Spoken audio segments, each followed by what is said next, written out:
course, first of all, thanks for the opportunity to be with you and to share opinions about the benchmarking requirements and specifically what we do. So I'm Olivier Robin. For Nestlé, I have two responsibilities for quality. The first one is quality compliance, which means quality policy, quality management systems, quality standard, and also certification. The second one is quality in manufacturing, which is the quality for factories, which means from raw material receptions to product release. And since October, I have been designated by the Safety Advisory Board members to basically lead with my colleague Liane the work and prepare the version 8 for next year. Well, thank you very much for inviting me to talk to you about the Stakeholder Advisory Forum and the Benchmarking Requirements document. My name is Liane Chuboff, and I'm the Vice President of Technical Affairs at SQFI. SQF is a benchmarked standard by GFSI, and I represent all things technical within SQF. I am, alongside Olivier, I am the co-chair, with Olivia being the chair. But I'm the co-chair of the Stakeholder Advisory Forum, and I'm here to support Olivier and really keep him on track, make sure he's doing the right things.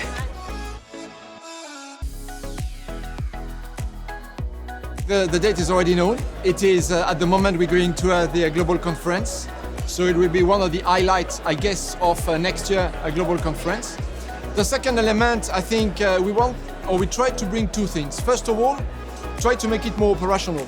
And by doing this, I would like, with Liane, to simplify what can be simplified, to standardize what can be standardized, and to harmonize what can be harmonized.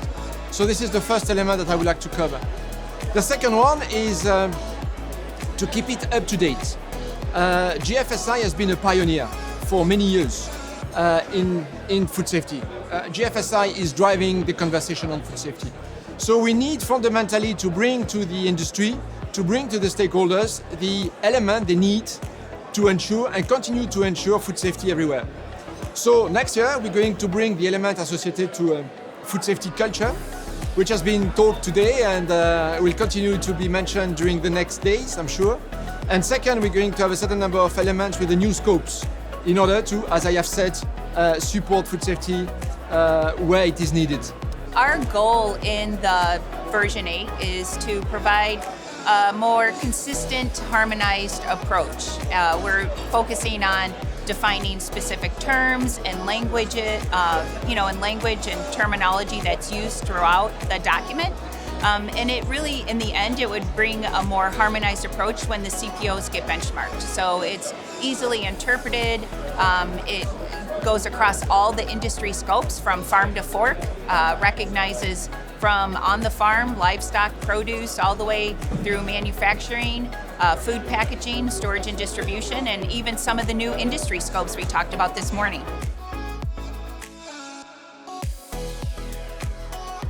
It seems like it's being updated frequently, but it almost isn't updated frequently enough. There's emerging food safety issues all the time, and what I think is great about GFSI and the role of the benchmarking requirements document is that we try and address those emerging challenges that we face with food safety throughout the supply chain. And it's a challenge, and what the Stakeholder Advisory Forum does is take this global approach, and we can apply all of our technical and food safety knowledge to the requirements document, and then therefore it's spread along to the CPOs, and then we can make sure that our codes are up to date and our standards are up to date.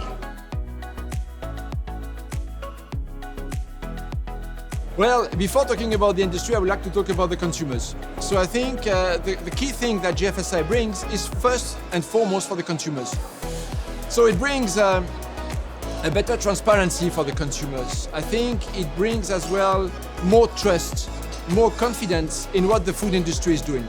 And I think this is extremely important for the consumers.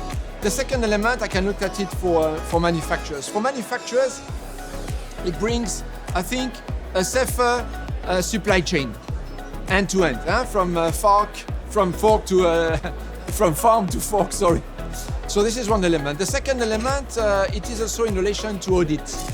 By having a GFSI recognized schemes, it reduces the duplication of audit. It also reduces the audit fatigue, which is requested by a lot of players.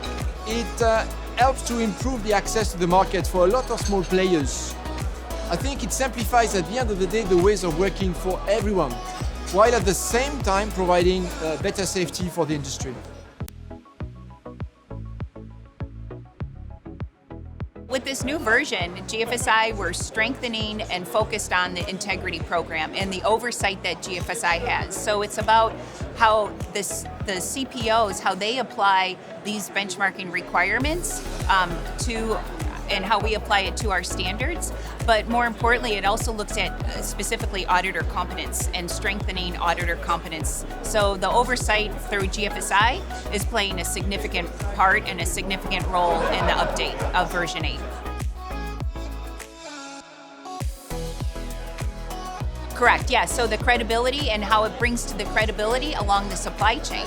Honestly, it's food safety along the supply chain, and that's what we're focused on. So the more the strengthening of the integrity program, the strengthening of the auditor competence brings the credibility to the certificates that each of the CPOs issue.